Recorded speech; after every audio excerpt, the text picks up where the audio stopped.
एक मोठी बातमी. शेतकरी कामगार पक्षाच्या 78व्या वर्धापन दिन मेळाव्याला महाविकास आघाडीसह मनसेचे अध्यक्षपद ठाकरे यांना सुद्धा निमंत्रण देण्यात आलं होतं. पण कार्यक्रमाला निमंत्रण देण्यात आलेले कोणतेच नेते काँग्रेसच्या वतीने उपस्थित राहिले नाहीत.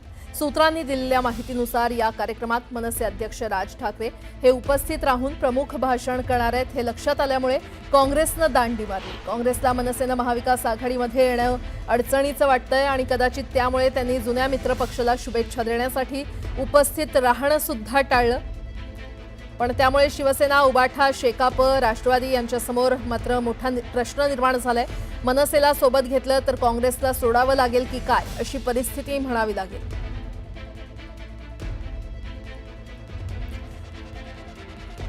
आणि या संदर्भात अधिक माहिती देत आहेत आमच्या प्रतिनिधी प्रणाली कापसे आपल्यासोबत जोडल्या गेलेल्या आहेत. प्रणाली, काल शेतकरी कामगार पक्षाचा 78वा वर्धापन दिन होता. या कार्यक्रमासाठी सर्वच राजकीय पक्षांना, विशेषतः महाविकास आघाडीतल्या सगळ्या घटक पक्षांना निमंत्रण देण्यात आलेलं होतं आणि त्या व्यतिरिक्त मनसे अध्यक्षांना या ठिकाणी निमंत्रण देण्यात आलेलं होतं. एरवी इतर पक्षांच्या कार्यक्रमाला मनसे अध्यक्ष जाणं टाळतात, पण काल त्यांनी आवर्जून शेकापच्या या वर्धापन दिनी उपस्थिती दर्शवली आणि पूर्वीचे राजकारणी कसे मोठ्या मनाचे होते, एकमेकांच्या कार्यक्रमांना कसे खुल्या दिलानं जात होते याचा सुद्धा उच्चार त्यांनी त्या भाषणादरम्यान केला. आणि त्यामुळं राजकीय परंपरा या कशा आहेत महाराष्ट्राच्या वेगवेगळ्या हे दाखवून देण्याचा त्यांनी प्रयत्न केला. असं असताना काँग्रेसचे नेते मात्र या ठिकाणी उपस्थित राहिले नव्हते. विजय वडेट्टीवार, माजी विरोधी पक्षनेता, यांना निमंत्रण देण्यात आलेलं होतं, परंतु ते या कार्यक्रमाला उपस्थित राहिले नाही. त्यामुळं कुठेतरी काँग्रेसला मनसे ही अडचणीची वाटती आहे का असा त्यातून प्रश्न निर्माण होतो.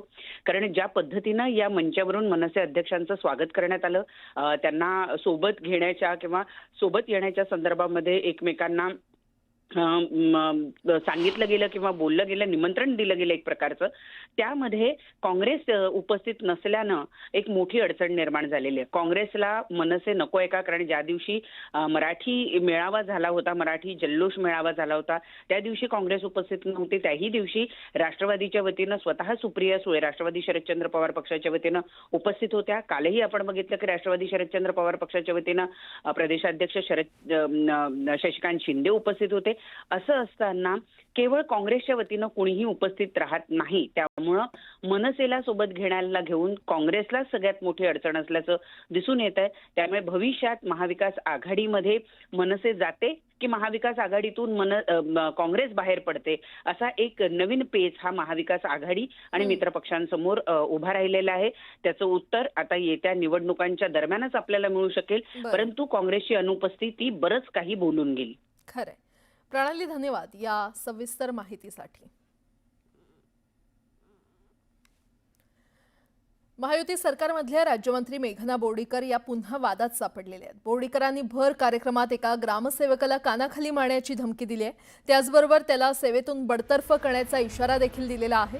आमदार रोहित पवार यांनी त्यांच्या अरेरावीचा व्हिडिओ पोस्ट केलाय. त्याचबरोबर मुख्यमंत्र्यांना कारवाई करण्याची मागणी केलेली आहे. गेल्या काही दिवसांपासून बोर्डीकरांचं नाव लिहिलेल्या ट्रकमधून मोठ्या प्रमाणात मद्यसाठा जप्त करण्यात आला होता. हा ट्रक त्यांच्या नातेवाईकांचा असल्याचं समोर आलं होतं. त्यानंतर त्यांच्या राजीनाम्याची मागणी विरोधकांकडून केली जात होती आणि अशातच त्यांच्या या धमकीच्या विधानामुळे विरोधक पुन्हा आक्रमक होण्याची शक्यता आहे. असं सालगण्यासारखं कोणाचं काम केलं ना, याद राहा की मेघना बोर्डीकरचा शब्द आहे, कानाखाली झालेला आता बिलकुल चालणार नाही काय याच्या बापरे. पगार कोण देते? असलं चमचेगिरी बिलकुल चालणार नाही. आत्ताच्या आत्ता बडतर्फ करून टाकेल सांगते. चमचेगिरी कोणाची करायची नाही, याद राख. काय इथं कारभार करतो मला माहिती नाही का? उत्तम मी शिव मॅडमला तिथं बोलवलंय. हमाली करायची ना, सोडून दे नोकरी. राज्यातील महायुती सरकारमधील मंत्र्यांच्या वक्तव्यावरून सध्या काही मंत्री अडचणीत सापडलेले आहेत. कृषी मंत्री माणिकराव कोकाटेंकडून कृषी खातं देखील काढून घेण्यात आलं, तर मुख्यमंत्र्यांनी मंत्र्यांना तंबी देखील दिली होती. आणि असं असतानाही सामाजिक न्याय मंत्री संजय शिरसाट यांनी वादग्रस्त विधान केलंय. कितीही रक्कम मागा, आपण लगेच मंजूर करू, सरकारचा पैसा आहे, आपल्या बापाचं काय जातंय असं शिरसाट यांनी म्हटलंय. काही दिवसांपूर्वी वादग्रस्त वक्तव्य आणि पैशांच्या बॅगेसह शिरसाट यांचा व्हिडिओ व्हायरल झाला. विरोधकांनी त्यांच्या राजीनाम्याचीही मागणी केली.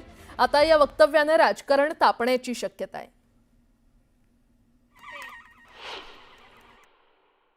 प्रत्येक आमदाराला विनंती करतोय, तुम्ही माझ्याकडे या. 5 कोटीचा असलेला असेल, 10 कोटीचा असेल, 15 कोटीचा असेल, मला दिलं नाही तर नावाचा संजय शिरसाट करा.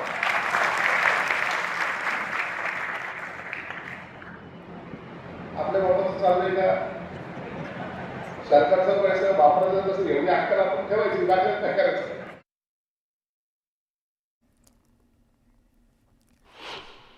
आणि यावरच अधिक बोलण्यासाठी आपल्यासोबत विद्या चव्हाण ताई जोडल्या गेलेल्या आहेत. ताई, संजय शिरसाट यांचा हा व्हिडिओ आपण पाहिलाच असेल. आधी ते पैशांच्या बॅगमुळे वादात अडकले होते, आता पुन्हा एकदा एक वादग्रस्त वक्तव्य. आपली प्रतिक्रिया? माणूस असू शकतो मंत्रिपदावर, ज्याला मंत्रिपदाची संधी मिळालेली आहे, ज्याला समाजासाठी म्हणजे सामाजिक न्याय हे खातं ज्यांच्याकडे आहे, आणि त्यांनी पैशाच्या बाबतीत अशा प्रकारे बोलावं की आपल्या बापाचा पैसा नाहीये, म्हणजे काय ही मानसिकता काय यांची?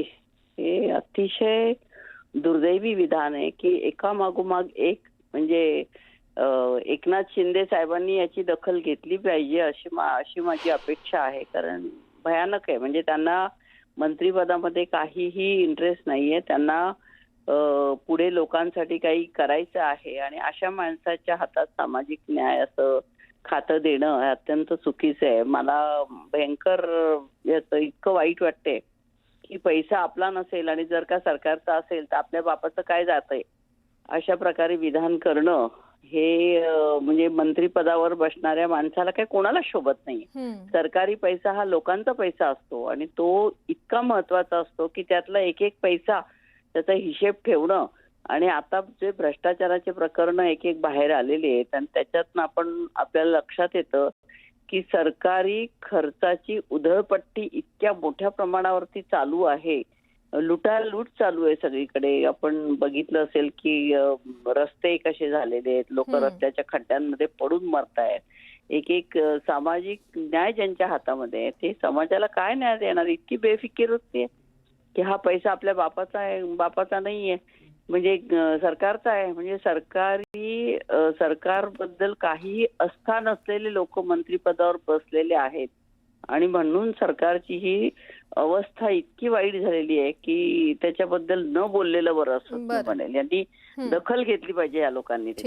विद्याताई, धन्यवाद न्यूज 18 लोकमतशी संवाद साधण्यासाठी. आणि यावरच अधिक बोलण्यासाठी सुषमा अंधारे देखील आपल्यासोबत जोडल्या गेलेल्या आहेत. सुषमाताई, स्वागत आहे आपलं न्यूज 18 लोकमतमध्ये. सामाजिक न्याय मंत्री संजय शिरसाट यांचा हा व्हिडिओ आपण पाहिलाच असेल. पुन्हा एकदा वादग्रस्त वक्तव्य, जनतेच्या पैशाचे हे मालक झालेत का, असंच सवाल उपस्थित होतोय. आपली प्रतिक्रिया? मुळात ना आपण संजय शिरसाटच्या बोलण्याचा आश्चर्य व्यक्त करतो, हीच खरी बातमी आहे. शिरसाट त्याच्यावरच्या संस्कारानुसार, त्याची जी फितरत आहे त्याच्यानुसार बोललेला आहे. शिरसाट हा त्याच्या उर्मटपणासाठी आणि त्याच्या वाह्यातपणासाठीच फेमस आहे.